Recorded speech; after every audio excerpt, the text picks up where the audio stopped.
short agenda today. We had an electrical outage over here, and I'm supposed to be on vacation today, but it's the power outage is causing some challenges with that. So we're gonna get through a lot of this. We'll have a lot more information on some of these other topics as we move forward developing things. But just want you to be aware that this will be a little bit shorter than usual. So first thing to jump into today is the quarantine guidance discussion. And this is going to be a little challenging because we're still trying to figure out what this new message is going to be around this. In the past, we have continually said there's this rolling quarantine idea where if you have a household contact, then they have to be in isolation for 10 days. And for the quarantine to begin within anyone that's sharing a household, that 14 days of quarantine does not begin until the 10 days of isolation is over. After some confused messaging back and forth with our contact tracers, case investigators, as they've reached out to students and families on the ground, we found that what our updated device is going to be is, I'm going to see if I can get rid of this echo here really quick, sorry.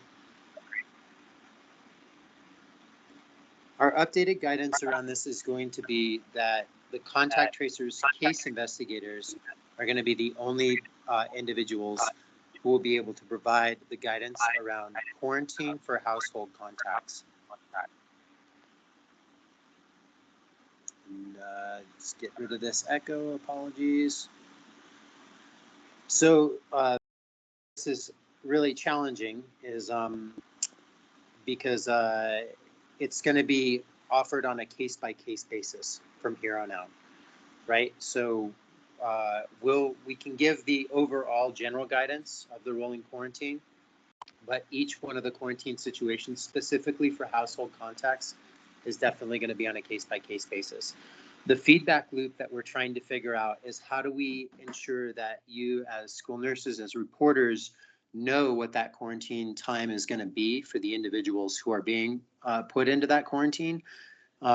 And Dexter and myself, as well as a couple of other folks, have around that.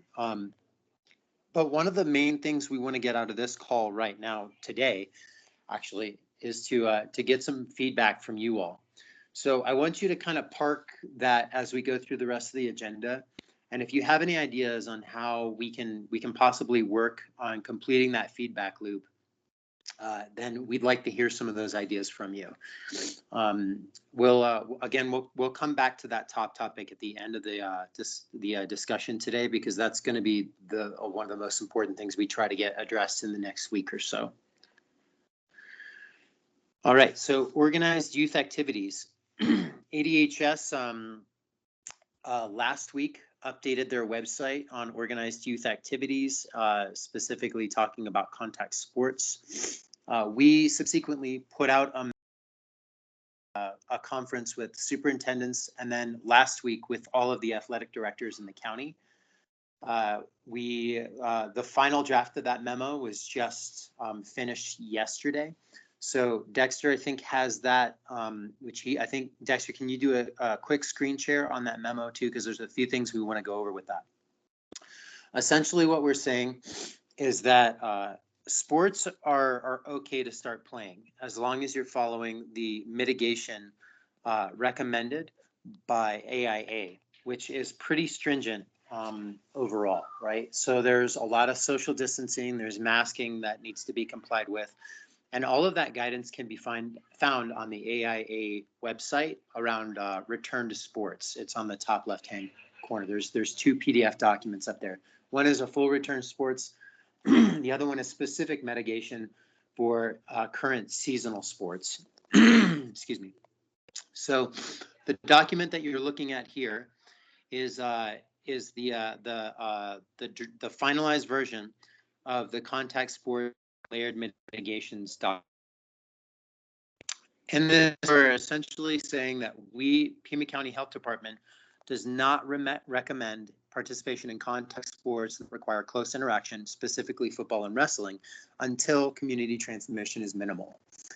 Now, we've talked about this a little bit before, but our definition of minimal transmission is aligned with ADHS, that's the Arizona Department of Health Services, and that we consider minimal community spread to be at 10 cases per 100,000. ADHS and the health department both define moderate spread as 10 to 100 per 100,000 cases, right? So that's kind of important because AIA has defined minimal spread as 75 per 100,000 cases. And that definitely does not align with the metrics that we're suggesting based on the research that we've seen. Everything we've been working really closely, I think, with AIA over the past couple of weeks, and we'll continue to do so. So it's not a make or break type of thing in terms of the guidance that we'll be issuing. It's just really important for you to know that the community spread metrics that we use are definitely different, and how we base those metrics is a critical thing to understand, okay? If you are doing contact sports and you do decide to go that way, this memo contains all of the guidance that we really think you need to have taken into account, okay? If you're traveling as a team, and this is for any sport, think about having adequate ventilation, rolling the windows down, masks on for everyone that's in the vehicle while they're traveling. Recommend setting up a limited amount for carpooling. We've seen minimal spread overall in game. We did have another case just the other day where there was a practice situation where there were a couple of cases that emerged out of that. But it seems as if it seems for the most part things like volleyball, tennis, swimming, we haven't seen any transmission in game or in practice because of the layered mitigation already in place with some of those sports. So that's generally where we're at with the mitigation. Do we have any questions or comments on any of this before we move to the next agenda item? There was one question, Brian. Oh, thank you, Tina. Will you be sending this memo out? Yes, absolutely. We're actually sending this out today. There's going to be two methods of distribution. This is going to go to Dustin Williams's office, as well as the various superintendents through all the districts. And then subsequently through there, we'll be sending it out to the athletic directors through Joey Campout. Oh, sorry. Let me get this taken care of really quick. Yeah, so we'll be sending it out through those two methods primarily. And then I also would like to send this out to everyone on this call as well, just so everyone here has a copy of this memo and they can reference it. Any other questions? It looks like Marlene Carrasco is asking, how can you find on the Pima County Health Department website? Oh, thank you, Tina. Yeah, so currently we don't have this up on the Pima County Health Department website, though we are trying to find a proper home for this. We're trying to make sure that everything is organized in an effective way. And we think that this may have a separate link that has to do with sports guidance. So we're still trying to figure that out. So we just don't have a ton of documents crowding up all of the real estate on one specific page. Okay, so turning back over to the agenda, and I'll just make sure, are there any other questions relating to sports at this point?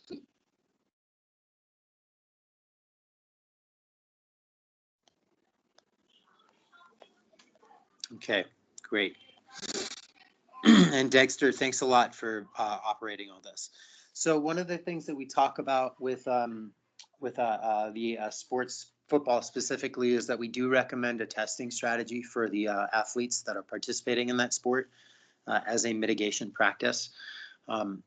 If your district or if your school as a whole, or if your organization as a whole wants to start conducting testing at your site, there's going to be a couple of things you'll need to do.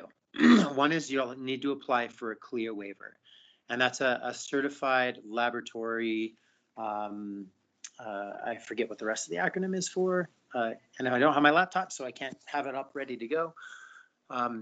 But essentially, you get this waiver, and it allows you to conduct certain types of medical testing, and this includes everything from like a skin prick for diabetes, blood sugar, insulin monitoring, and other things that schools by necessity sometimes need to do through their health office staff.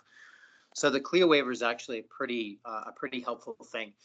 It's about $180 for your entire district, and you can have one waiver that covers everything. If there's like for the diocese, that would be possibly one waiver. For other schools that may have partner, sister, or brother schools that they operate with under some kind of like binding agreement, then it would just be one waiver per site. There's a couple of things that you need for this. You need someone to supervise all of the testing. That's going to be responsible for all the reporting and making sure that everything's logged into MedSys. And it's pretty intense. There's a lot of things that you need to organize logistically in order to have this function properly the way it's intended to. So what we're doing in order to facilitate this is we have a partner with the National Guard who's been assigned to our district to assist with obtaining CLIA waivers and to troubleshooting, creating all the logistics for the Binax Now testing, which is one of the new tests that's, it looks similar to like a pregnancy test where you take the sample, you swab it on a slide, and then you apply a agent and you wait a set amount of time, and then you can check the results, and it's fairly accurate. So it's pretty easy to use. I'm still learning a lot about this, as is most of my coworkers. It's a fairly new thing. So I'm not going to take questions on this particular topic at this point in time because I don't want to send out the wrong information. We are putting together a whole webinar on CLIA and Binax Now, and we should have that ready within the next week and a half. We'll definitely be doing some online, either on-site one-on-one TA around CLIA and Binax, if that's something that your district or your school is interested in obtaining. And we'll also be going over a lot of the details that are connected to this specific topic area. All right. So last 3 things on the agenda, and then remember, we're going to try to have that quarantine guidance discussion. Close contact definition, we covered this last week, but our graphic was updated in relation to this. So if you have the link to our graphic that was developed by our U of A partners, it basically states that close contact is defined as 6 feet or less for 15 minutes or more. And now that 15 minutes is a cumulative time period over 24 hours in time, right? So if I'm, and we've used this example to actually demonstrate how it doesn't institute close contact in the past. So this update can probably be a little confusing, but if I'm sitting with Dexter and for about 5 minutes and I have breakfast with him and I'm closer than 6 feet, and then we meet in the hallway and we're discussing about CLIA and Binax Now for another 5 minutes, and then before we leave for the day, there's another situation where we're together for another 5 minutes. That now constitutes a full 15 minutes, which means that Dexter and I are now considered close contacts because it happened within 24 hours. So I understand that this is a little confusing. Overall, it doesn't change our guidance too much. It's just the time now isn't a consecutive 15 minutes. It's a cumulative 15 over a 24-hour period. The isolation and quarantine guidance for siblings, there's a link here that once you open it, it basically states that if a child at your school is symptomatic, that now the siblings also need to go into quarantine. So let's review that in a little bit more detail.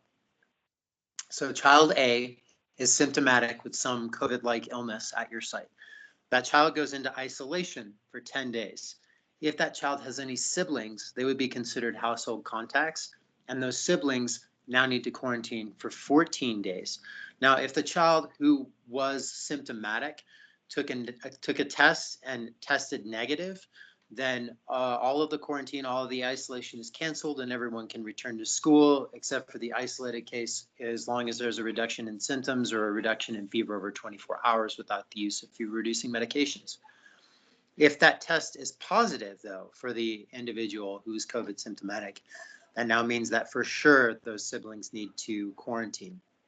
Now, again, here's the part where we want to refer back to the top of the agenda, this quarantine guidance that's being issued by the contact tracers. So if those contact tracers call that case and they find that in the household, those kids are able to isolate and quarantine appropriately, meaning that they don't have the opportunity to have any close contact with any other individuals inside the household, then they're going to give some different guidance around the quarantine isolation for those students. And that's the guidance that you'll follow. So again, that's going to be on a case-by-case basis. And that brings us back to the top of the agenda, which is the thing that we need from you all today. We need a little help in figuring out how we're going to do this. Because this quarantine isolation is going to be on a case-by-case basis, we need to try to figure out the best way to communicate back to you all. Let's say that you've got family A, and one of the parents is now in isolation because of a COVID positive test. When the contact tracers call that parent and the 3 students that attend your school, they discuss with the parent says, I'm able to isolate in my room and I don't have close contact with my students. That's the guidance that we're gonna be following and we're gonna be going with. So those students could potentially immediately return or return 14 days after, based on the guidance that's issued through our contact tracers case investigators, meaning that they don't have to wait the full 10 days of the isolation that the parent is going through. They only have to start their quarantine from the day that the contact tracer decides is the last known close contact. Okay, so I know that's going to be, yeah, this is going to be difficult. So if anyone has any ideas on this, please go ahead and type into the chat box and let us know.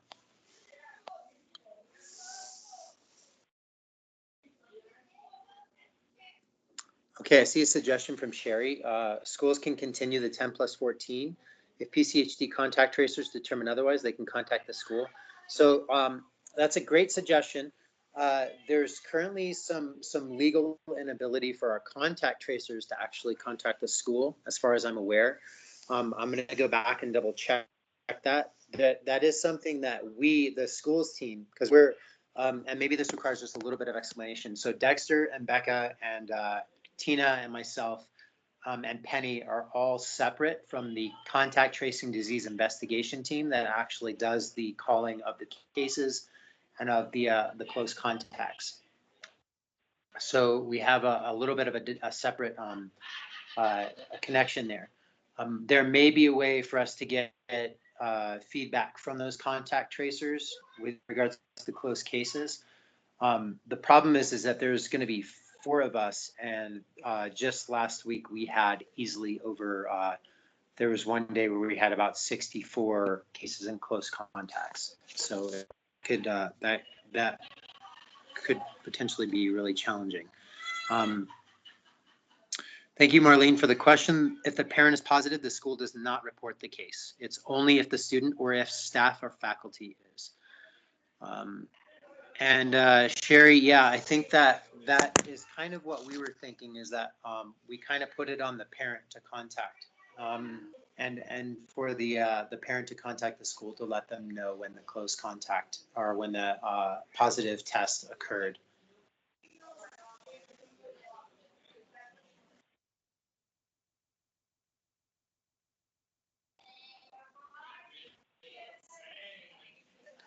Any other questions or comments regarding that?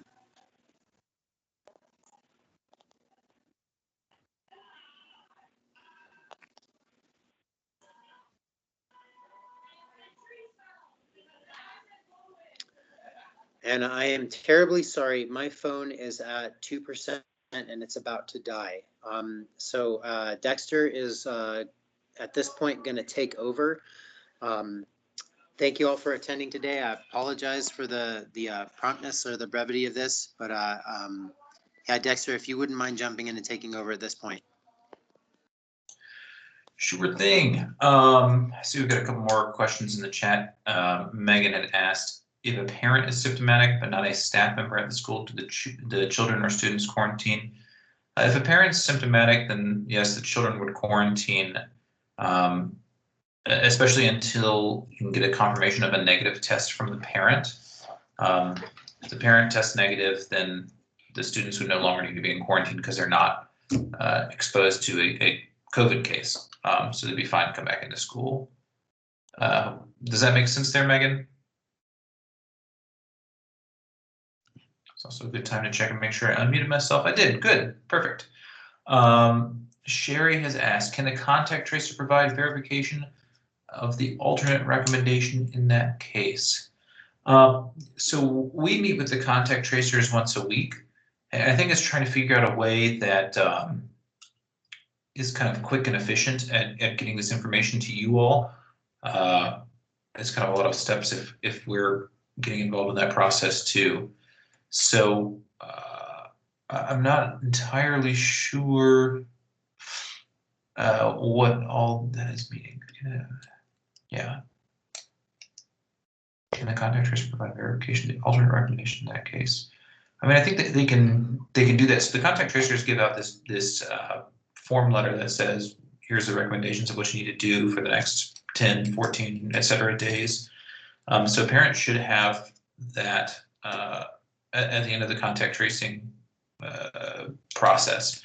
So that would be a way for them, we can maybe include some language in there that says, contact your school nurse and let them know this date so that y'all have that information. But is that what you're getting at there, Sherry? Perfect. Okay. And Saray, I'm sorry if I pronounced that incorrectly, has asked, how does one handle a situation the parent tests positive but the children test negative? So in our minds, you cannot test out of quarantine. And since the children have been exposed to a positive case, they could express the virus at any point from 14 days after their last known exposure to the positive case. And so that's what yeah, and you're saying that you've had students stay home, that's absolutely the right case.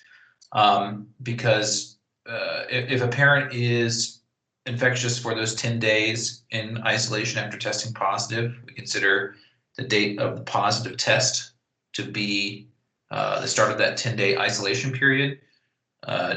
Children could have contact with them anytime during those 10 days, and so their quarantine would start the last day of the parent's isolation. So that'd be 14 days from the end of 10 days. It's the whole 24-day kind of mess that we've been talking about recently. But yes, the correct answer is to have the child stay home and quarantine for 14 days.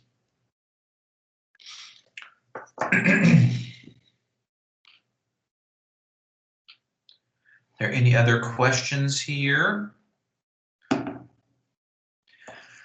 don't know if, I know that y'all are several different schools, but is there a standard system on y'all's end that is used for keeping track of student health records? I don't know if there is some way for us to have like a direct way to port information behind some sort of HIPAA compliant form to get you all the information about this quarantine updated guidance, or if it just seems simplest to have parents inform the school nurses. I don't know if that makes sense, what I have said there either. That's also a fair point.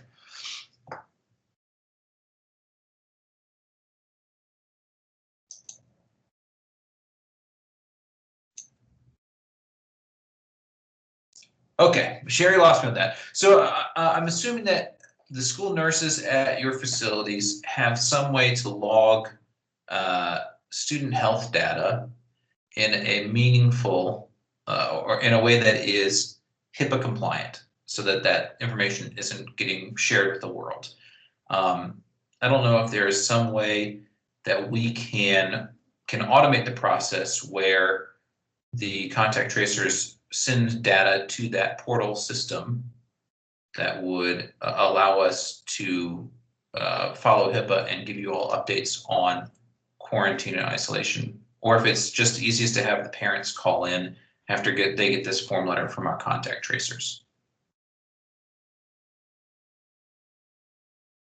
Robin is saying some kind of written documentation would be helpful.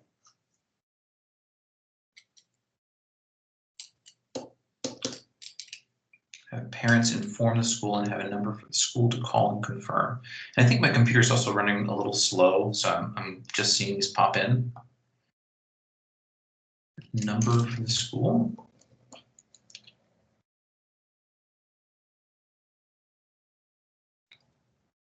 Marlene has asked, if a parent is symptomatic and the student is not, but both test negative, does the student still need to quarantine? The answer is no.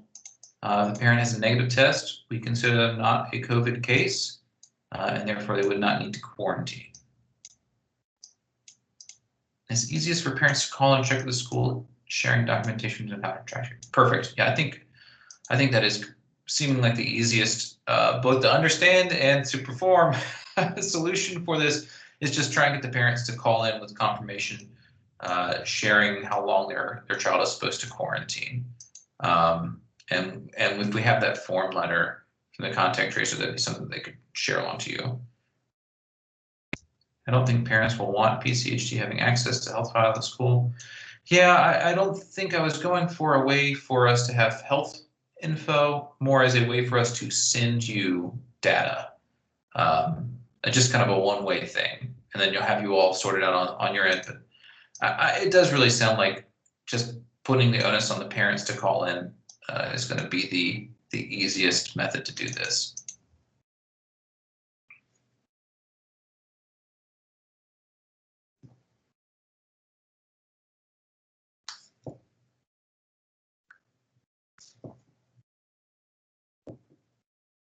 Do you have any other outstanding questions for the day?